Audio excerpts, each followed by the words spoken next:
Merci Pierre-Yves de cette invitation qui me touche beaucoup et qui témoigne du bel éclectisme intellectuel du cercle Aristote, même s'il y a une continuité, et je m'en réjouis, avec l'intervention, la causerie de la semaine dernière, où il était aussi question de gnose, la gnose poétique d'Ernst Junger. Et en lisant d'ailleurs le magnifique ouvrage de Luc Olivier d'Algange, je me suis dit, sans forcer les choses, à plusieurs reprises, qu'il y avait des accents parfois jungiens, c'est-à-dire que cette plongée de Junger dans les profondeurs, par moments, évoque effectivement celle de Jung. Alors, bon, c'est un sujet immense, un peu terrifiant, si on y réfléchit bien. Et c'est effectivement, comme Pierre-Yves Rougeron l'a dit, c'est au fond la rencontre de deux hérésies. Alors, je mettrai toujours le mot hérésie entre guillemets, parce que les gnostiques ne se considéraient absolument pas comme des hérétiques. Mais l'opinion publique les a qualifiés d'hérétiques à leur époque.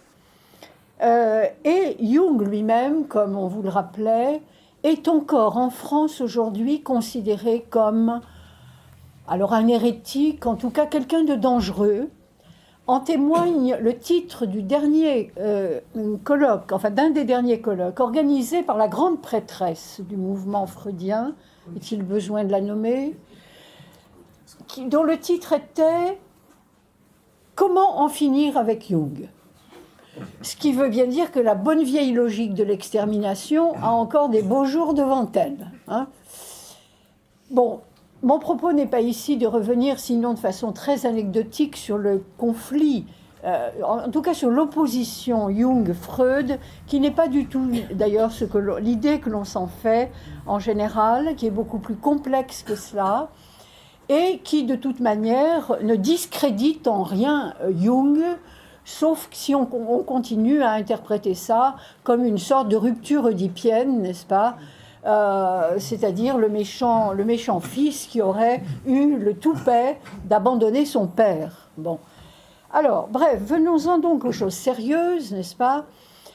C'est-à-dire à cette rencontre étonnante, surprenante, de Jung, dont je me permets de vous rappeler les dates, quand même 1875-1961, pour le situer entre ces deux siècles, donc de Jung et des gnostiques. Eh bien, cette rencontre, et c'est ce que j'ai essayé de montrer dans ce livre, cette rencontre est porteuse d'un ensemble de questions qui concernent au premier chef la psychologie profonde de l'homme d'aujourd'hui, nous tous, autant que nous sommes, et la conduite de sa vie dans un monde dont l'état plutôt calamiteux porte à penser qu'il ait pu être créé puis géré par un mauvais démiurge qui en bloquerait l'évolution.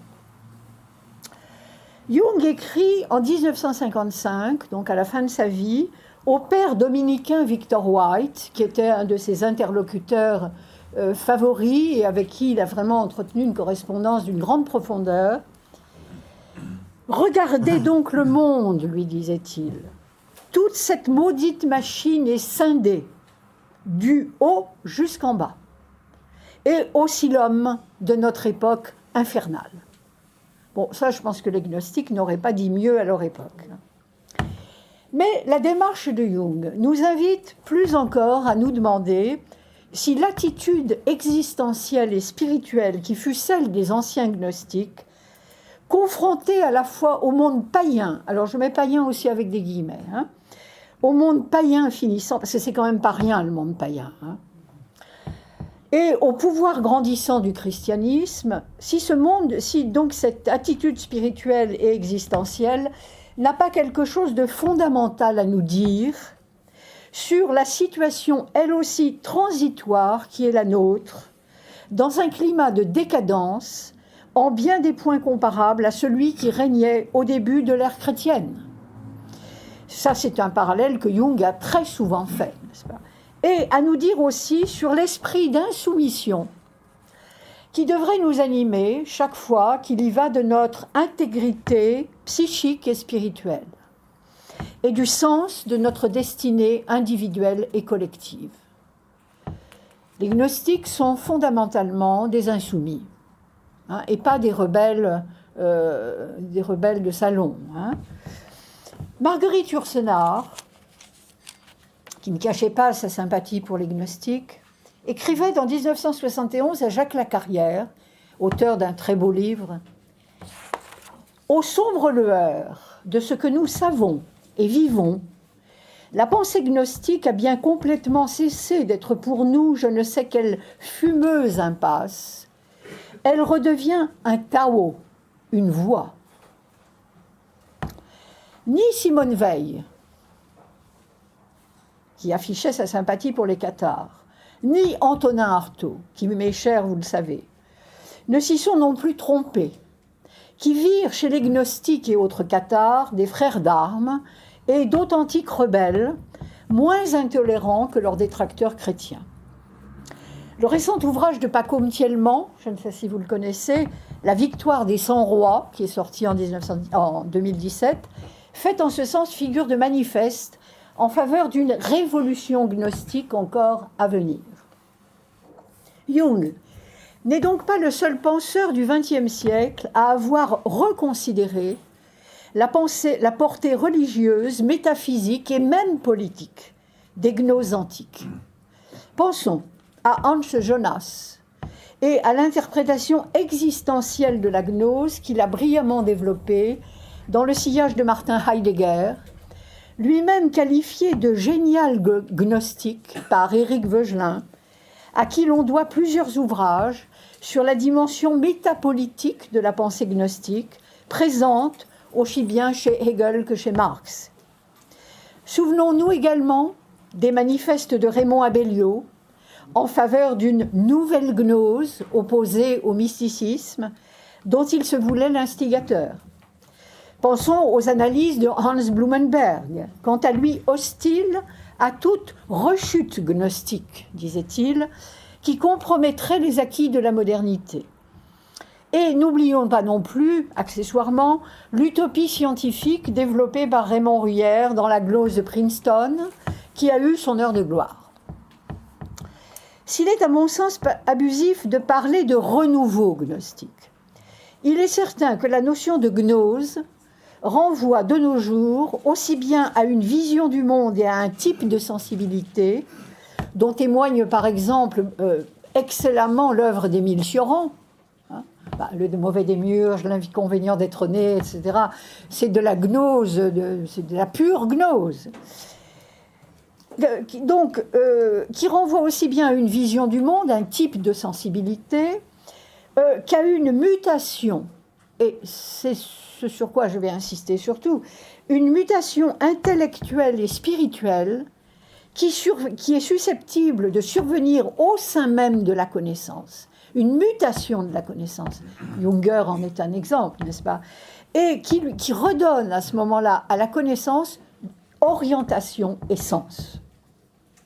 Je crois, c'est vraiment ça le noyau, n'est-ce pas, de cette mutation interne à la connaissance, parce que n'oublions pas que le mot gnose ne veut jamais dire que connaissance. Donc en soi, c'est un mot banal, si vous voulez. Donc s'il ne se passait pas quelque chose au sein de la connaissance, le mot gnose ne mériterait pas toutes les injures et toutes les louanges que l'on peut lui adresser. Bon.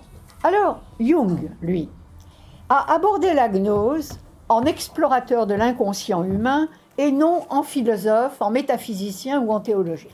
Ça, c'est très clair, il n'a cessé de le réaffirmer. C'est là l'originalité de sa démarche d'analyste clinicien, enquêtant inlassablement, à travers sa pratique, sur les formes archétypiques à travers lesquelles s'est exprimé le psychisme humain, conscient et plus encore inconscient. Rien de ce qui est humain ne lui est à cet égard resté étranger, et les gnoses, accusées d'hérésie par les premiers auteurs chrétiens, ont ainsi été rapatriées par lui, par Jung, au sein de l'aventure humaine, en ce qu'elle comporte à la fois de plus sombre et de plus grandiose. Une leçon d'humanité nous est ainsi donnée à l'heure où chacun se prévaut d'être plus humain que son voisin. Hein, il y a surenchère en ce moment. Hein. Bon. Il y a donc bien dans la démarche psychologique de Jung, mais alors là aussi, attention, quand on parle de psychologie chez Jung, c'est pas la psychologie du moi, moi je. C'est une autre psychologie. Hein. C'est la psyché au sens large du mot âme. Et par conséquent, une partie des critiques que l'on peut faire à bon escient contre cette petite psychologie du moi égotique, eh bien, n'est pas valable en ce qui concerne Jung. Et c'est bien ça qui va lui permettre de rencontrer les gnostiques, les alchimistes et d'autres. Bon. Donc, il y a donc bien dans la démarche psychologique de Jung un enjeu social et politique, culturel et religieux, qui ne saurait être occulté au nom d'une vision restrictive de la vie psychique. La gnose, telle que Jung l'a réhabilitée avec des nuances, hein, évidemment, tendant au contraire à restituer à chaque être humain la plénitude de vie et de pensée dont il se sentait dépossédé. N'oublions pas qu'un des mots clés du mot de l'univers gnostique, c'est le mot plérome, qui veut dire entièreté, plénitude. Et Jung, en dépit des critiques qu'il a pu faire sur l'interprétation gnostique du plérome, etc., adhère à cette idée d'une plénitude de vie, et c'est cela qu'il recherche à travers la psychologie des profondeurs. Bon. S'il est vrai, et ça j'insiste aussi beaucoup là-dessus, s'il est vrai, comme l'affirme Jung, que l'individu est le véritable porteur de la réalité, ça c'est une des thèses que j'ai retrouvée d'ailleurs dans une citation de Baudrillard que vous faites sur votre site.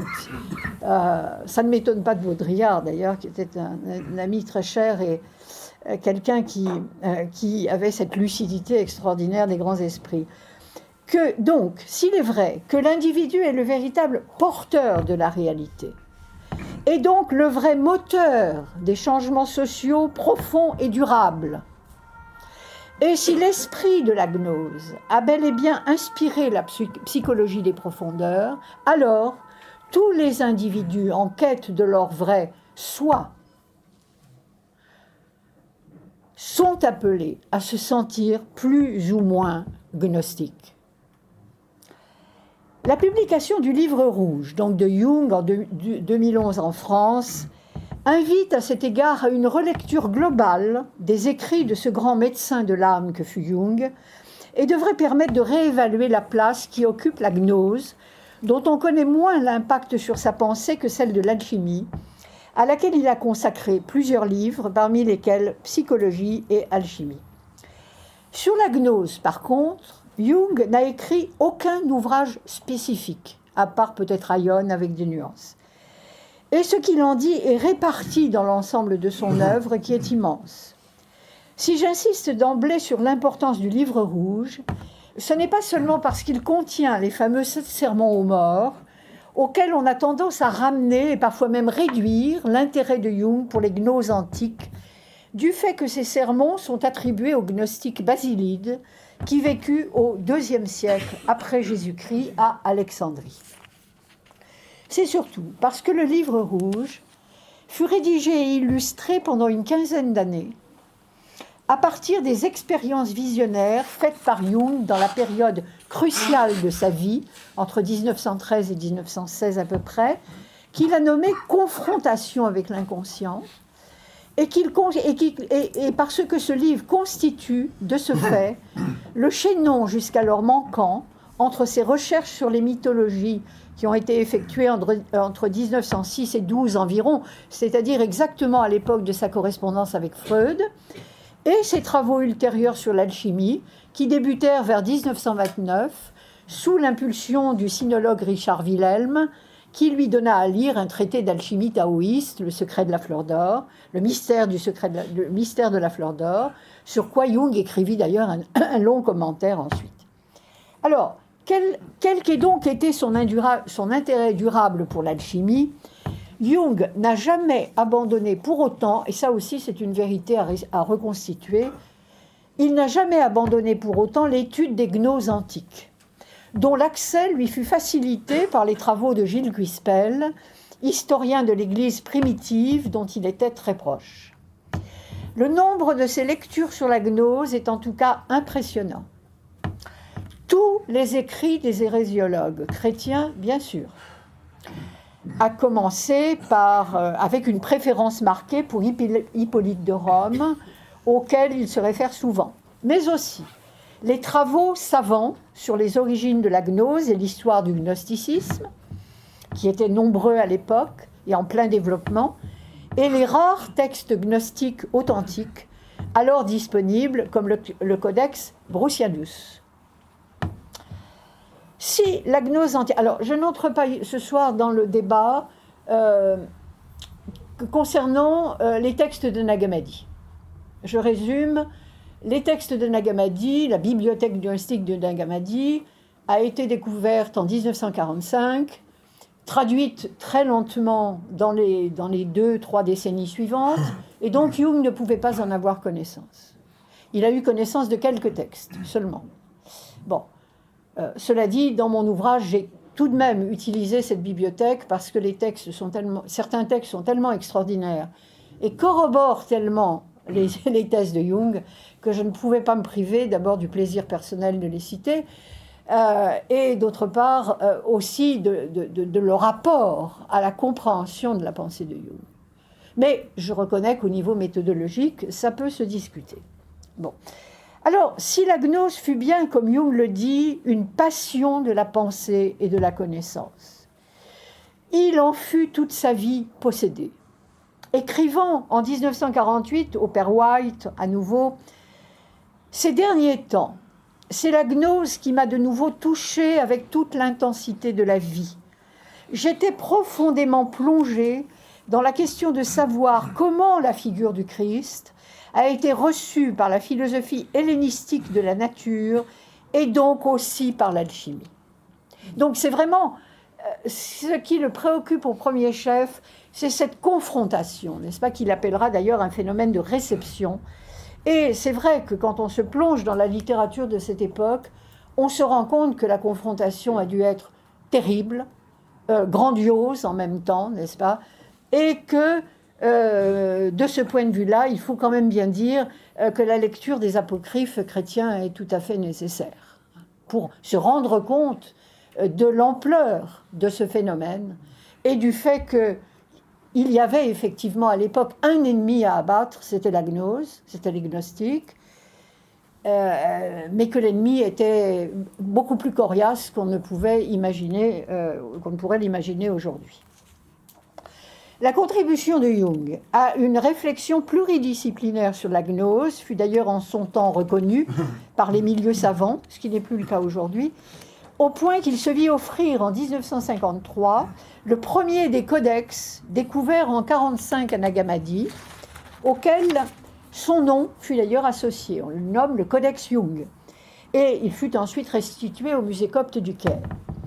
Dans le discours prononcé ce jour-là, Jung insista sur le fait que la gnose a constitué au 1er siècle de l'ère chrétienne un phénomène de réception.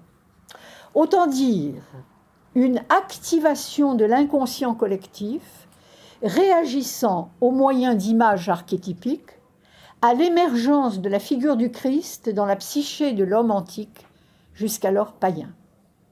Or, Jung eut l'intuition qu'un phénomène comparable était à nouveau en train de se produire aujourd'hui grâce à l'exploration de l'inconscient, répondant elle aussi à point nommé à la crise morale et spirituelle touchant l'Occident chrétien, et en cela comparable à l'effervescence qui fut celle du monde hellénistique à l'époque où apparurent les gnoses, parmi d'autres figures de religiosité, telles que les cultes à mystère, la théurgie et l'hermétisme, dont il ne faut pas oublier qu'il est une gnose. C'est une gnose non dualiste, mais c'est une gnose. Donc j'allais dire que l'esprit de la gnose est hyper présent au 1er siècle de l'ère chrétienne.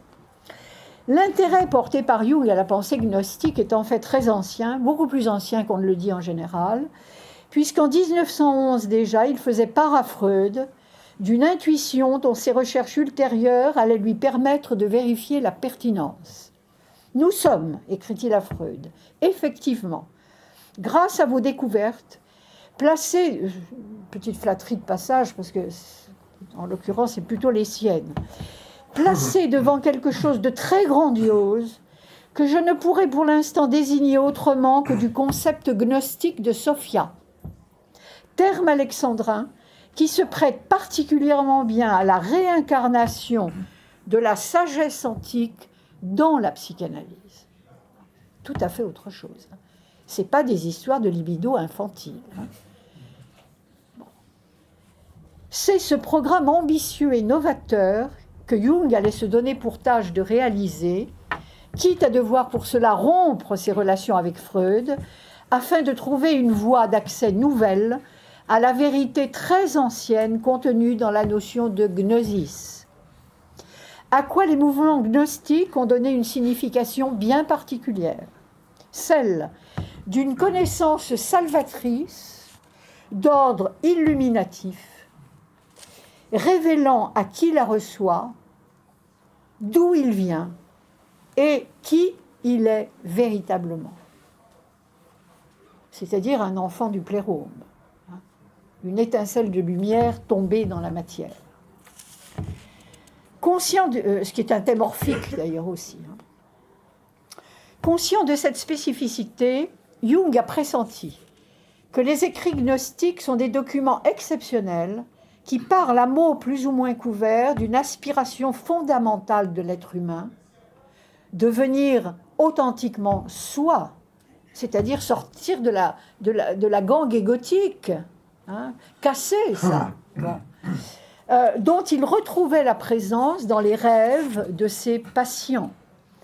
La gnose religieuse, écrivait-il, m'apparaît comme une entreprise gigantesque de l'esprit humain pour puiser des connaissances dans les tréfonds même de l'être. Il ne faut donc pas s'attendre à trouver chez Jung le type de questionnement qui fut et demeure celui des historiens du gnosticisme, se demandant si ce terme est adéquat pour désigner la diversité extrême des mouvements gnostiques qui se sont multipliés au 1er siècle de l'ère chrétienne, ou s'interrogeant sur l'origine la plus probable des gnoses.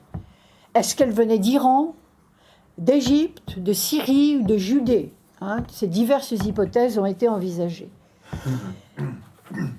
Et quel fut en chacun d'elles l'apport du christianisme et celui du monde païen ? Est-ce qu'elles sont fondamentalement chrétiennes ou fondamentalement païennes ou les deux ?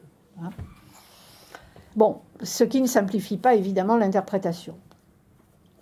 Jung dissocie d'ailleurs la gnose, qui seule l'intéresse en tant que connaissance salvatrice, distincte de la foi. Alors ça, c'est vraiment un des points majeurs de la pensée jungienne. C'est, dirais-je, c'est son cheval de bataille, c'est ça ce qu'il y a de novateur dans son approche, c'est qu'il voit dans la gnose une alternative à la foi, partant du constat que la foi est en perte, est en déclin pratiquement partout. En tout cas, selon son observation, qu'il y a une immense crise de la foi. Donc la gnose apporte cette alternative, cette possibilité, n'est-ce pas, d'un salut qui ne s'obtiendrait pas par la foi, mais par la connaissance. Ce qui retient plus encore son attention est l'attitude gnostique, dans laquelle il voit une interrogation sur la destinée humaine et une quête de sens trop essentielle pour ne pas continuer à interpeller l'homme contemporain. La gnose, écrit-il, c'est-à-dire l'illumination portant sur la nature et la vocation de l'homme dans le cadre du cosmos. Si telle fut bien la spécificité de la gnose, Jung dit voir dans la révélation qu'il apporte une ouverture, une découverte des profondeurs de l'âme humaine, qui trouve un écho dans ses propres recherches psychologiques. Comme par hasard, l'homme contemporain porte ça en lui, mais bien caché, n'est-ce pas ? Il faut les messages de l'inconscient personnel et collectif pour accéder à ces matériaux. Alors c'est en fait au cours de la crise vécue par lui en 1913 est relaté dans le livre rouge, que Jung dit avoir vraiment rencontré les gnostiques, en qui il eut le sentiment de reconnaître de vieux amis, dont le témoignage le rassura sur sa santé psychique, alors fortement ébranlée par sa confrontation avec l'inconscient. Au premier abord, en effet, les écrits gnostiques peuvent paraître délirants, guillemets là aussi. Et c'est d'ailleurs ainsi qu'ils ont été perçus par les hérésiologues chrétiens, puis par la plupart des philosophes, soucieux de rationalité, de Plotin à Paul Ricoeur, dont on retiendra ce jugement tranchant: entre la gnose et la raison, il faut choisir. Et Ricoeur a choisi, mais Jung, justement, s'est refusé à choisir. Entre la gnose et la raison, partant du principe qu'il y avait une forme de rationalité dans la gnose, là aussi, mettez des guillemets à rationalité, de cohérence en tout cas, et que la raison raisonnante, elle, déraisonnait souvent.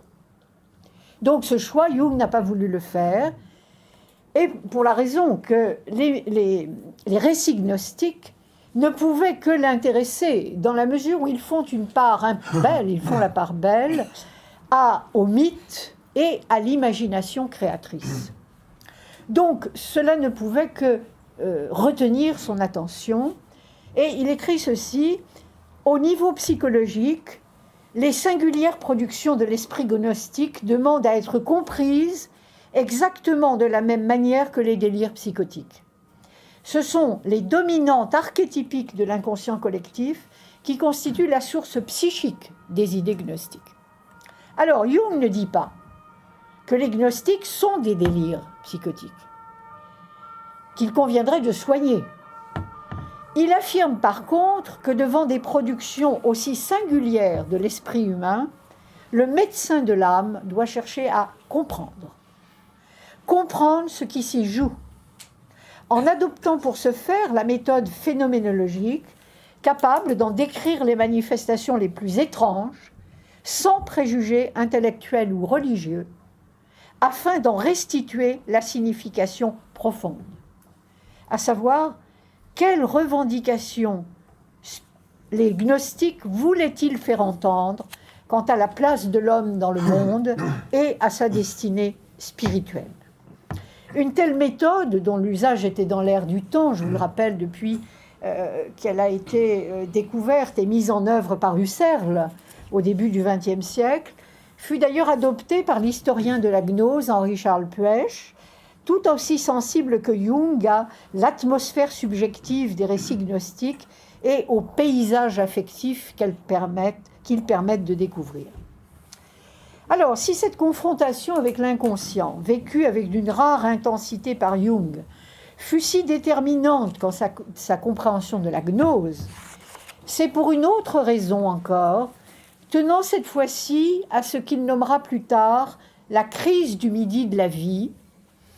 Il avait 40 ans à l'époque où cette confrontation à l'inconscient a commencé. Crise du midi de la vie qu'il définit par cette métaphore: le soleil rentre ses rayons pour s'éclairer lui-même après avoir gaspillé sa lumière sur un monde. C'est en somme le temps de l'introversion, de la méditation qui commence et de ce que Jung appellera l'individuation. C'est aussi l'entrée dans la seconde phase de la vie qui conduit à la mort. Donc c'est la phase d'illumination par excellence. Comme les gnostiques jadis, Jung se sentit à cette époque soudainement étranger au monde, dans lequel il évoluait jusqu'alors avec aisance, tout en prenant conscience, à l'image du Faust de Goethe, que tous les savoirs théoriques jusqu'alors acquis ne l'ont conduit qu'à perdre contact avec son âme, aussi abandonnée que l'était la Sophia gnostique dans le mythe valentinien. Je n'ai pas le temps de raconter ce mythe, c'est dommage, mais disons que le personnage de Sophia, chutant du plérôme, n'est-ce pas, et se lamentant d'être tombé dans ce cloaque qu'est le monde régi par le démiurge, est un des grands mythes gnostiques, pour ne pas dire le grand mythe gnostique. Donc c'est à retrouver son âme et à la servir que Jung va dès lors s'employer, tout comme les gnostiques le firent jadis. Et l'on peut même dire que le service de l'âme est le premier acte du dialogue entre gnose et psychologie analytique que Jung a tenté d'engager. C'est la redécouverte de son âme, ce qui n'est quand même pas rien pour l'homme contemporain qui vit sur un dualisme entre corps et esprit. Donc le fait d'aspirer à une forme de connaissance qui soit aussi un savoir du cœur et qui apporte, mais pas au sens sentimental du terme, on précise au sens traditionnel où le cœur est le centre de l'être, cœur aventureux évidemment, là encore Junger nous interpelle, et qui apporte des réponses existentielles et spirituelles vitales et pas simplement théoriques, eh bien tout cela ne pouvait que le rapprocher de la gnose. En ce sens, le Liber Novus, qui est le titre premier du livre rouge, le livre neuf, le livre nouveau, est une sorte de nouvel évangile d'inspiration gnostique, apportant à ses contemporains la bonne nouvelle qu'une rénovation en profondeur de l'être humain est possible, la gnose étant par ailleurs associée en tant que connaissance transformatrice à ce besoin de renouveau exprimé par l'âme en des termes qui sont alors également ceux de l'alchimie. L'âme dit à Jung « Je veux me mettre à l'ouvrage, mais il faut que tu construises le fourneau pour la fusion, jette dans le creuset tout ce qui est vieux, cassé, usagé, inutilisé et détruit, afin que cela soit remis en état pour un nouvel usage. » La rénovation, absolument. Alors, je ne puis que vous recommander de vous plonger dans le livre rouge, qui est une aventure passionnante. Les 7 sermons, alors dans ce livre rouge, il y a les fameux 7 sermons aux morts, qui ont été rédigés en 3 jours à l'automne 1916, et qui constituent bien en ce sens une anticipation visionnaire de ce qu'était appelé à devenir la psychologie analytique en tant que gnose. Alors, dans ce cas-là, je mets des guillemets aussi, parce qu'il est certain que ce n'est pas la gnose antique à proprement parler. En tant que gnose transformatrice et rénovatrice, répondant aux besoins intérieurs de l'homme contemporain, tout aussi profondément divisé et désorienté que le furent les gnostiques en quête de leur véritable identité et de l'origine hypercosmique et pléromatique vers laquelle ils aspiraient à retourner. On lit par exemple dans l'Évangile de la vérité, l'un des 4 traités du Codex Jung, donc un des plus grands textes d'un Gamadi, ce texte qui est tout à fait étonnant, le nom d'un individu lui revient en propre. Qui sera parvenu à un tel état de conscience sait d'où il vient et où il va. Il est devenu lucide. Comme un homme qui a été ivre, il s'est dégrisé. Ayant repris ses esprits, il a remis de l'ordre dans ses affaires. C'est magnifique, ça. Et c'est le but de la psychologie analytique jungienne, c'est de remettre de l'ordre dans ses affaires. Et il y a fort à faire. À la différence des gnostiques, toutefois, conscients de leur identité véritable, mais exilés dans ce cloaque qu'était à leurs yeux le monde, œuvre d'un démiurge ignorant ou pervers, ou les deux à la fois, l'homme est aujourd'hui coupé de ses profondeurs inconscientes et compense cette scission intérieure par une extraversion qui le porte à vouloir, comme Faust, conquérir le monde. Donc la situation est comparable, mais ce n'est pas la même. Le gnostique sait, il sait d'où il vient, enfin, en tout cas celui qui a reçu la gnose. Il n'y a pas de doute pour lui. L'homme contemporain, lui, n'est que doute, n'est-ce pas? Et il est coupé de lui-même, intérieurement scindé. Donc, par compensation, il s'extravertit. Et il n'y a qu'à voir l'état du monde pour comprendre qu'il est le résultat d'une gigantesque extraversion, au détriment de l'intériorité. Je parlais la semaine dernière avec une analyste jungienne qui je lui demandais comment caractériserait-elle ses patients. Et elle me disait la perte de l'espace intérieur. Il n'y a plus, c'est encombré. C'est plein, c'est tout le temps plein. Donc il n'y a plus de place. Donc le premier travail, c'est de désencombrer. Aussi, la psychologie analytique ne peut-elle à son tour accomplir le sens profond de la quête gnostique que si elle prend en compte la situation psychique qui est devenue celle de l'homme contemporain, intérieurement dissocié et désorienté. Ce souci est constant chez Jung, qui n'a cessé de mettre en garde contre toutes les formes d'imitation mimétique, qu'il s'agisse de vouloir ressembler au gnostique ou au Christ, ce qui est le meilleur cas de figure, parce qu'il y a des modèles d'identification aujourd'hui nettement inférieurs, ressembler au gnostique ou au Christ, le Christ qui n'a pour sa part, dit Jung, imité personne, mais tracé un nouveau chemin. Donc il y a toute une digression passionnante sur l'imitation Christi, et dans la perspective qui est celle de Jung, l'imitation du Christ, c'est à travers la découverte de son propre chemin, du devenir soi qu'on peut l'accomplir véritablement. Et devenir, comme il le dit, des Christi dans le livre rouge. Il faut donc être redevable aux gnostiques de témoignages incomparables, même s'ils ne sont pas parvenus, alors ça c'est le côté diagnosticien de Jung que je partage à moitié, mais ils ne sont pas parvenus au terme du processus d'individuation pour des raisons que Jung expose en clinicien. Alors, son diagnostic, c'est que les gnostiques auraient été portés à idéaliser leur vision et se seraient donc contentés de projeter sur le monde extérieur une détresse et un désir de pureté auquel ils ne parvenaient pas à trouver une issue psychologique. Cette situation existentielle accentuant en fait leur rupture avec le monde extérieur et aggravant la scission entre ce monde et le plérôme, dans lequel Jung dit reconnaître une figuration archétypale de l'inconscient collectif, dont le processus d'individuation implique qu'on se différencie si l'on ne veut pas être absorbé par lui. Tel est l'enseignement des 7 sermons aux morts, où la marche vers une étoile, vers cette étoile singulière qui est le soi, suppose qu'on soit parvenu à se différencier du plérôme, ou de toute image archétypale du soi d'ailleurs, qui est la matrice archétypale indifférenciée, mais non pas la plénitude divine, comme l'affirmaient les gnostiques. Bon, je ne vous cache pas mes réserves quant à ce diagnostic, mais je pense qu'en tant que clinicien, et compte tenu des cas qu'il avait à analyser, Jung en est arrivé à constater qu'il y avait cette différence.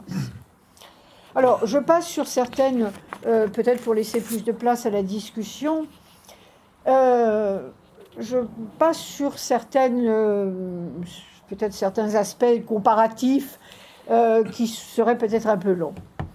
D'un point de vue psychologique, le désir de regagner le plérôme en abandonnant son âme dans le monde est bien, comme le dit Jung, une victoire définitive de l'esprit sur le monde sensible. Victoire témoignant néanmoins d'une unilatéralité psychique en soi pathogène, comme le seraient en ce cas les systèmes métaphysiques dualistes, à commencer par celui de Platon, qui en est la matrice commune. En d'autres mots, ça veut dire simplement que, au fond, l'homme contemporain est dissocié de son âme.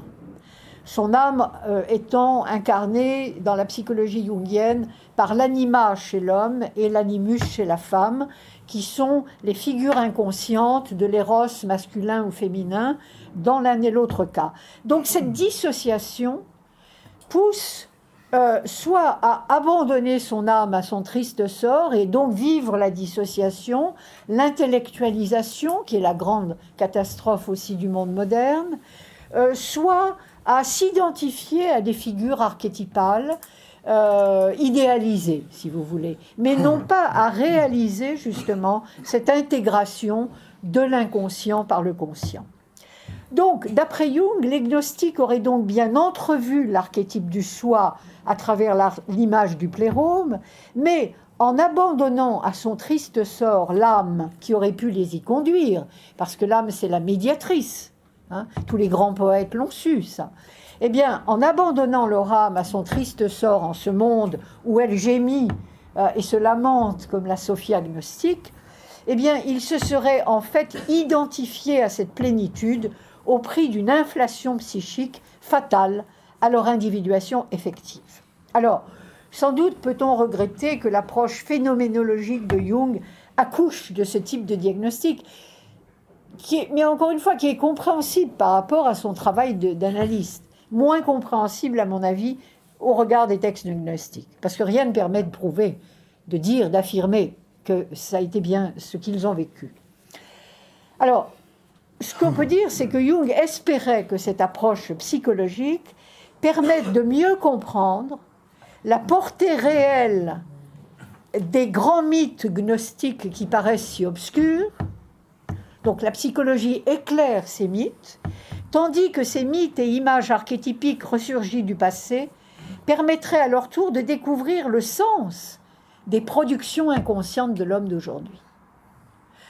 C'est-à-dire que, ça, Jung a utilisé la même méthode à propos de l'alchimie. Au lieu de considérer qu'on a affaire à des images délirantes, privées de sens, et au lieu de chercher à les rationaliser à tout prix, on se dit que des hommes dans le passé ont déjà fait cette expérience, mais pour des raisons différentes, ils n'auraient pas été capables de la mener à terme. C'est là où je mets un conditionnel. Ils n'auraient pas été capables de la mener à terme. Bon, voilà. C'est la position de Jung. Elle peut être discutable, mais elle a le mérite d'une cohérence de clinicien qui sait de ce dont il parle. Alors, on sait par ailleurs que Jung s'est vigoureusement défendu d'être lui-même gnostique quand le philosophe Martin Buber et certains théologiens chrétiens l'en accusèrent, après la publication très controversée de Réponse à Job en particulier. C'est un de ses derniers ouvrages, 1952, et c'est un ouvrage, il faut bien le dire, dans lequel, en prenant le parti de Job, Jung fait de Yahvé l'incarnation du démiurge. Ça, c'est très clair. Et il faut savoir aussi que cette assimilation n'est pas sans fondement historique, puisque certains des gnostiques considéraient que Yahvé, le Dieu de l'Ancien Testament, était le démiurge, mais n'était pas le vrai Dieu. Et il faut savoir, pour écarter tout soupçon d'antisémitisme, il faut savoir aussi que cette approche, quelque peu iconoclaste, venait de certains milieux juifs eux-mêmes. Puisqu'on pense que les milieux apocalyptiques juifs, d'après la destruction du temple, ont joué un rôle important dans la diffusion de la pensée gnostique.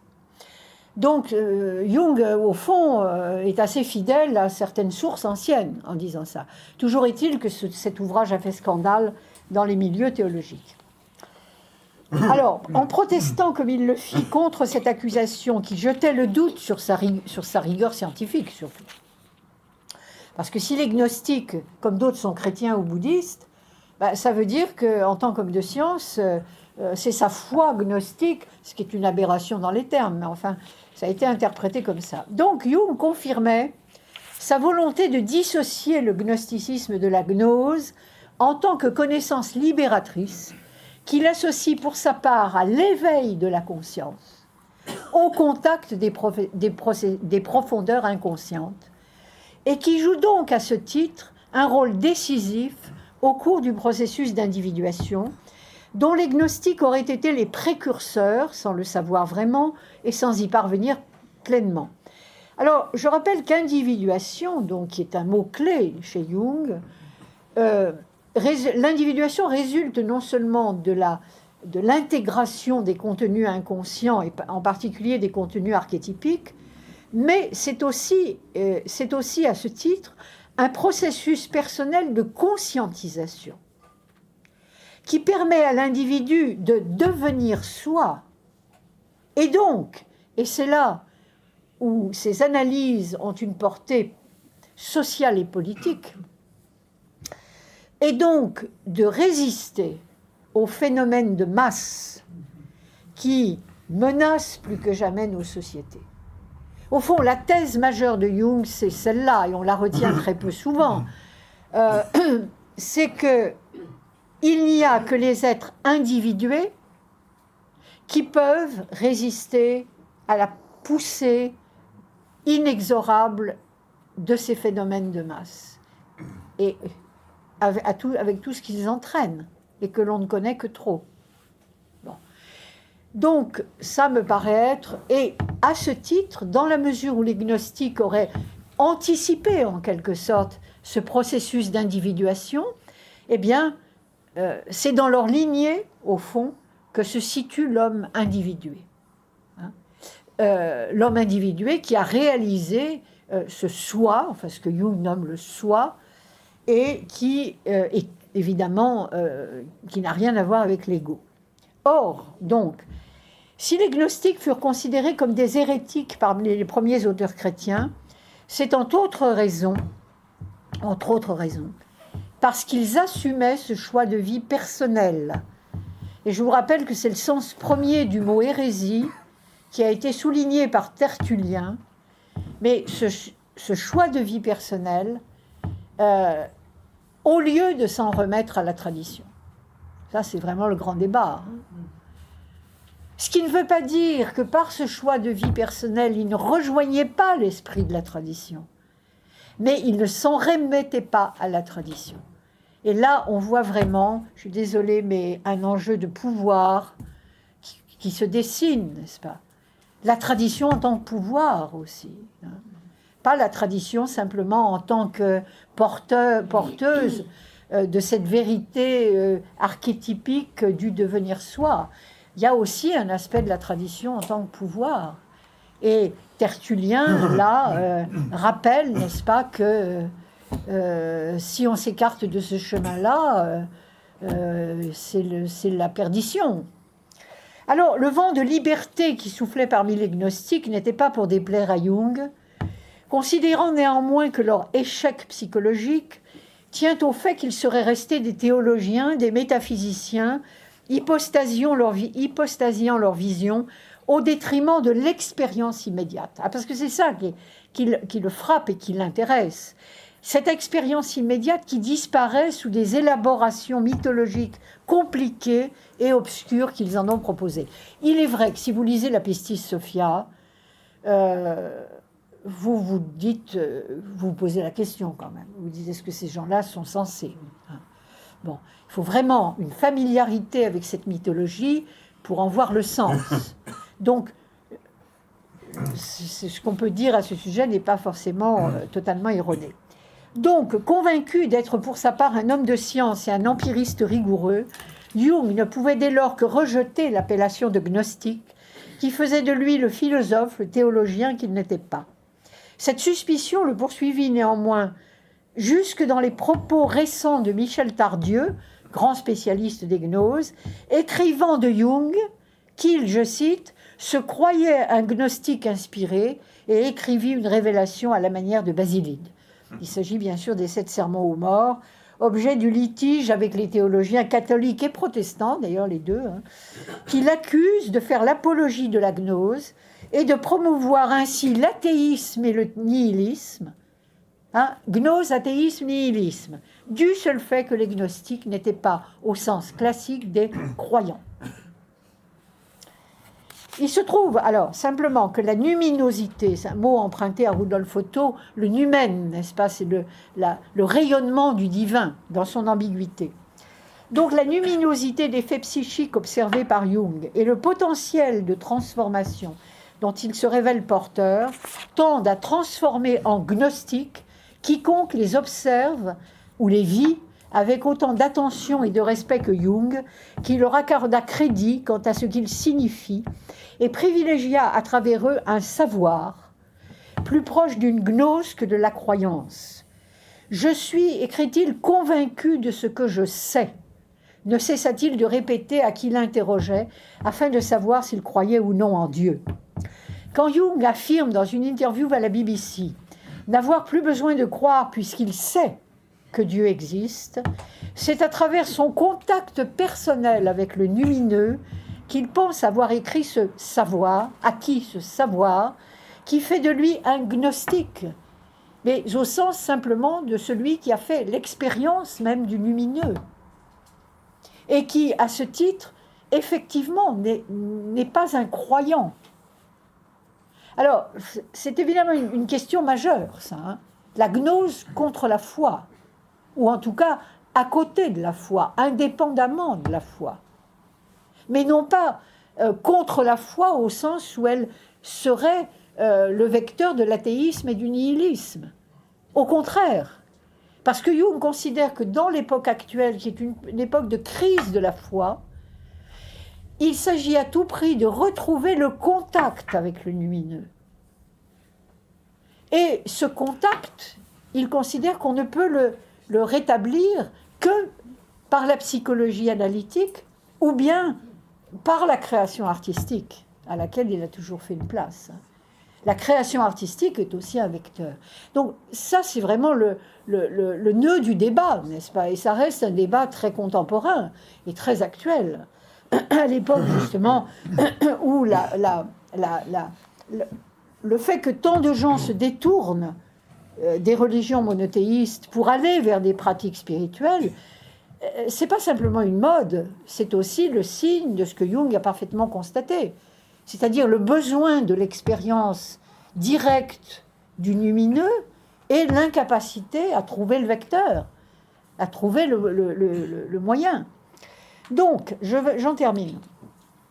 À mesure donc que Jung cherche à mieux comprendre en quoi la psychologie analytique prolonge la gnose antique et en même temps s'en différencie. Je suis allée très vite sur les différences.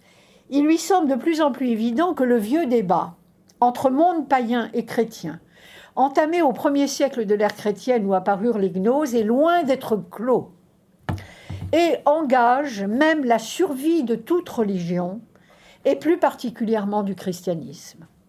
L'homme d'aujourd'hui, aspirant à une religiosité qui réponde aux besoins profonds de la psyché consciente et inconsciente. La réhabilitation psychologique de la gnose, dans laquelle Jung dit également voir une sorte de christianisme ésotérique persécuté par les chasseurs d'hérésie, va ainsi de pair avec une interrogation plus large sur la nécessaire rénovation religieuse qu'appelle à la fois le désarroi spirituel de l'homme contemporain et l'existence de la psychologie analytique, grâce à laquelle un contact avec le lumineux reste pour lui possible. Jung écrit, pour la compréhension des choses religieuses, il n'existe guère aujourd'hui que la voie d'accès psychologique. C'est pour cela que je m'efforce de refondre les formes de pensée que l'histoire a figées et d'en faire couler la substance dans les vases conceptuels de l'expérience immédiate. C'est un travail d'alchimiste, hein, ça. Ou au moins d'orfèvre. Voilà. Alors, le fait que la gnose antique ait été l'objet d'une telle refonte psychologique ne dit pas si la religion de l'avenir, fondée sur l'expérience personnelle du lumineux, lui fera à nouveau une place et sous quelle forme. Jung n'est à cet égard ni un gourou, ni un fondateur d'une nouvelle religion, comme on lui a souvent reproché. Tout au plus, met-il au service de chaque être humain, dont l'individuation est plus que jamais menacée par la massification des sociétés modernes, postmodernes, le fruit de son savoir d'analyste et qui l'autorise à penser que le christianisme ne pourra pas indéfiniment éviter de se confronter avec les hérésies, entre guillemets, païennes, qu'il a rejetées.